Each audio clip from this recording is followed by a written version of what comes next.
I'm not a liar for saying we're done with the original album. It just came out with new stuff. What do you want me to do? Liar. Revisited. Next on Crown Jewels.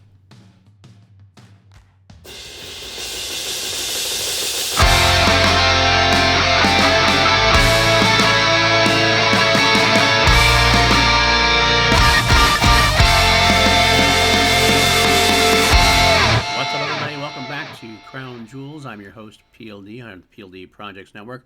And here we are revisiting the 1973 Queen debut album because of the 2024 Queen 1 Collector's Edition box that they came out, giving us new versions to listen to. New versions, what are you talking about? Well, we are listening to every song in the Queen catalog, chronologically speaking, and the solo projects as well, song by song, version by version, to figure out which version is the crown jewel version, the best version to listen to put into our ultimate playlist. And while we passed by Queen, then they released the box set. So we got a couple more tracks to listen to now. This week, we are revisiting the seminal track, Liar. Now, if you go back to the original episode I did on Liar, you'll get all your notes and quotes like we usually do. These revisiting episodes, we just go right into the meat and potatoes, where we're going to take the new versions, listen to them, and see if they can slide into where they slide into the ranking, so to speak. And it's always possible, however unlikely, that on a scale of 1 to 11, the track will be bumped up or down anyway. Liar got a 9.5 out of 11 last time. I'm pretty sure it'll stay the same this week. The new tracks we got to listen to, new versions of the tracks. We got the 2024 mix. Every Queen track was given the 2024 remix because the band hated the initial sound of the album. We recorded it, tried it in the studios, dead hours a night, had to use the drum set that was there. They were unhappy with the way everything went, especially with the drums, for sure. So the band finally got a chance to go in there, punch up that sound, remix it fully. So that's what we're listening to, the 2024 mix from Liar. We also have a 2024 mix of the Day Lane Lay demos. The Day Lane Lay demos are the original demos the band did before they were signed, before they got into the Trident Studios. They were originally released in 2011 from a source from Brian May's own personal acetate on a re-release of the Queen album there when it went to Island Records. Now we had found a new source and they have remixed it, repunched it up, so definitely better versions there to listen to. Also, we got the Trident Take 1 unused master from the Queen Sessions disc. Just like I said, it's an unused master. And what's good about this is that's actually a full version. It's not like really an early take or early work in progress kind of take. This is a full version, so this is going to be fun to listen to. And finally, as Queen has been doing with a lot of their re-releases, the backing track / instrumental version. This one's definitely more of a backing track. There are some backing vocals in there, but that's what we have to listen to see where it goes into our rankings. Now, if you go back again, the rankings were as followed. My least favorite had been the United States edit, the U.S. edit they did for a single, which was a travesty. Then the BBC session from 1973, July of 1973. Then the 1991 Hollywood remix, which I'm going to mention here in a little bit. Then Live at Hammersmith 1975. BBC from February 1973. Live at the Rainbow November of 1974. Live at Golders Green 1973. This is where I slid in the Day Lane Lay demo originally. Maybe a better source might kick that up a little bit. Live at the Rainbow March 1974. And then the album version, which was my top ranked version, the crown jewel, as it were. So let's get into it. How are we going to listen to these tracks? Well, I'm not going to get strikes here. I'm just not going to listen to full versions here. So what I'm going to do, if you look in the show notes below, I have a link to a Google Doc, which has a link to all the versions we're going to listen to today. I've even included the original album version and the original Day Lane Lay demo for comparison's sake. So when you get to the point, when I'll get to a point, I'll tell you to pause me to go listen to that version we're going to listen to, then you come back to me and I'll talk about it. First up, we're going to listen to the 2024 mix. So when I tell you to pause, go listen to the album version and the 2024 mix if you'd like, just for the comparison's sake. Then come back and I will talk about it.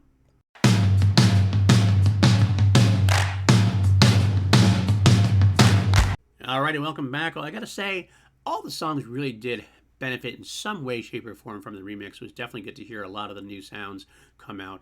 I will say there's, some people, your miles may vary. They say that the sound is a little too modern. The drums sound too modern now. Although I think some of that has to do with the fact that you're used to listening to something for 50 years, and anything that sounds different might sound more to the sake of modern, for example. But I will say Liar specifically is a track that really benefited from this. It really benefited from going in there and clearing up this sound because, man, these drums are so crisp, so punchy, so in your face, and it makes an epic rock track even more epic. I do love Freddie's voice a bit higher in the mix. It's much more clear and distinctive. I mean, those are the words I'm going to use for almost its entire revisiting couple of weeks or whatever, is that it's always more distinctive and more clear. Everything is crisper. Everything is cleaner. Everything just, you can hear the breaks in between things. Nothing is muddy. One additional thing I want to say is I really love the bongo section there. When they come in really loud and clear. The funny thing is, I first realized that they were in the mix back in the 1991 Hollywood Records remix. They're very much in the original mix, but they're very buried. I really, if I listen to it in headphones, I listen for them and go, oh yeah, there they are. But when I kind of was just passive to listen before, I would never really notice them too much. They came crystal clear in the 1991 remix, and I actually thought they were an addition. But here, and this is the 2024 actual remix by the band, which sounds pretty much the way the band wanted it to sound. Those bongos are loud and clear, and it's a great added texture to it. I really think this might be my favorite 2024 mix thus far throughout. Now, I've listened to the entire box set, of course. I'm not just waiting week by week to do this with you. Sorry, couldn't wait that long. But as I listen to it and really give it a deep listen each time I go into a new track here, I think this one really shines in a way that the other ones might only be just a little bit better. This is a really great effort. So, I don't know what you think. Perhaps you agree with me. Perhaps you don't. You can leave those in the comments, of course, below. Let's move on to the next version. We're going to listen to the 2024 mix of the Day Lane Late demo. So again, go to that doc. I'll have the original version that was released in 2011, and then the version that we have in this 2024 box set. Come back for more.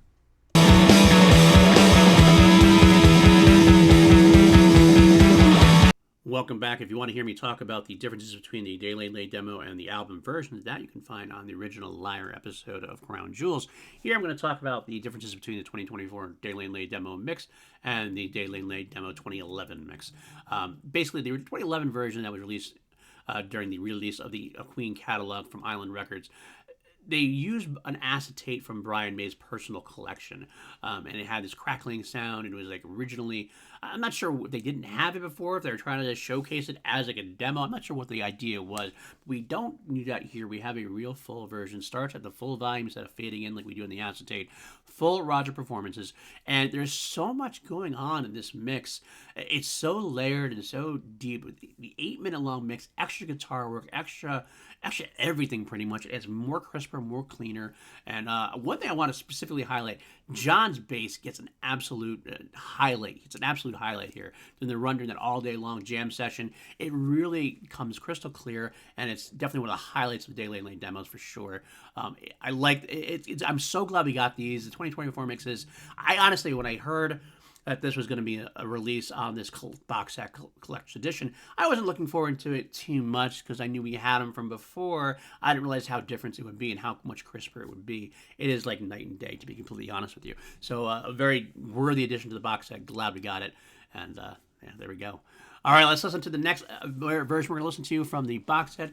This is the Trident Take 1 Unused Master. On the Queen 1 box set, they had a disc called Queen 1 Sessions, and they're all early takes, demos, works in progress here and there, some of them with guide vocals and everything else. This is one of the highlights for me, even before I let you listen to it, because it is a full version. This is actually a full realized version, a full performance, much different than the one we get eventually on the album. But it's not like that guide vocal where Freddie's just kind of singing along to show where it is. And those are interesting to hear, but these are actually full versions to listen to and judge, so to speak. So I'm looking forward to talking to you about that next up. Like right now, pause me, try and take one Unused Master, go, and come back. Get a load of this. All right, welcome back, and much like Keep Yourself Alive, which is the other version we've had so far that's been a kind of a complete take, so to speak, this is a very unexpected treat.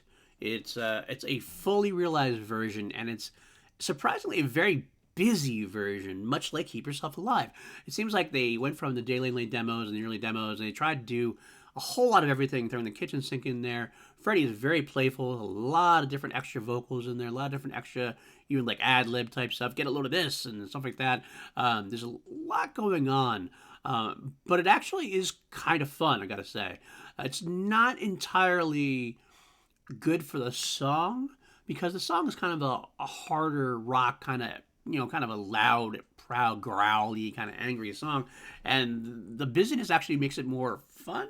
Which I don't know. Maybe your miles may vary. Maybe you like it to be a fun version of a song. Maybe that's. And you know what? I like having it as an alternative version. That's for sure. It's very cool. It's a very cool take to listen to. There's definitely a lot of guitar work going on here. A lot of bass work going on there. Everything's highlighted pretty well.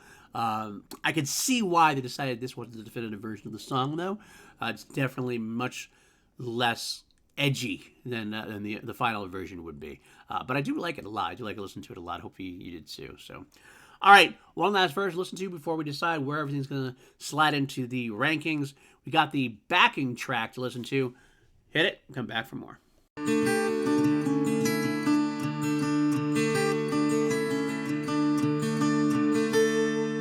And welcome back. Now, your miles may vary on these kind of things. Some people love these versions. Some people think they're kind of pointless without Freddie's vocals or any the lead vocals at all. I don't think I ever will put a backing track or instrumental as the crown jewel as the best version of a song to listen to, because I want to listen to the complete song or complete version of the song, so to speak. But these are very interesting curios to listen to for sure, so I'm glad we get it. In this case, you do hear some things you wouldn't normally pick up on. The drums really kind of carried through for the whole song. It's really a powerfully drumming song in this one. I hear a lot more of the chugga chugga from the guitar, which you don't really hear that kind of rhythm that Brian does with it. Like it really comes through. That's not without being buried by the vocals, and that kind of gives it a little bit of a different taste to it. You don't hear Brian doing that as much as you think you do. Sections are very different sounding without the vocals. There's so much going on that layering, that peeling away does showcase a ton of the bed work that was laid for the song. It's just a very, like I said, it's an epic 6+ minute track with a lot of different movement from the guitars, the bass, the drums, all over the place. That sometimes gets covered by Freddie's very aggressive vocal and the harmonies behind it and everything for the choir vocals and everything else. So while I wouldn't say it's the best version, it is very interesting to hear and very it highlights the musicality of the band for sure. So. All right, that's it, folks. That's all the versions to listen to today. So let's update the ranking of the versions of the songs. Coming in at last place is still going to be the U.S. edit. Even with the backing track, I think the U.S. edit, which it just butchers everything, and it's annoying to hear. And quite frankly, I mean, I do want to hear Freddie's voice, but I'd rather hear the musicality of the band and the full version of the song rather than the butchered edit. Next up from that, that's where I put the backing track, only because while it is interesting, I do want to hear the vocals with it, of course, as well. From there, it all goes the same as it was until the last three, because quite frankly, the album version, which was my crown jewel before, has been dethroned. Recently, I've been kind of leading up to the rankings and going at the end. Usually it's like the what was the crown jewel versus what could be the crown jewel, and making a big secret surprise band. No, this case, I'm not going to do that, because quite frankly, the other three versions, I liked them all better than the album version, the 1973 album version. So basically, it's which one's which. It's the Trident Take One Unused Masters where I'm going to put this next. It is over the album version only because the album version's mix is so muddy comparatively. It could be, I could change my mind way down the line. The Trident Take One Unused Master could be more of a relevant, recently biased kind of thing. That's why I'm putting it up there. It's probably not going to be up there, but my gut tells me right now, put on the Trident Take One Unused Master over the muddiness of the album version. And that also could be because we have a better version of the album mix to listen to, or the album version to listen to rather. So that might push it down in a way. If I didn't have the 2024 mix, maybe I'd put the album version over the Trident Take One Unused Master, but I do. So there we go. Trident Take One Unused Master. So here we are, the 2024 mix or the Day Lane Late demo, which bumps up significantly from it goes past Live in the Rainbow 1974 and the album version, because that's how cool this version is. But does it beat the 2024 mix of the album version? No, it doesn't. I really did hesitate here because there's a lot of stuff in that 2024 mix. The Day Lane Late demo version in general has a lot of extra guitar work.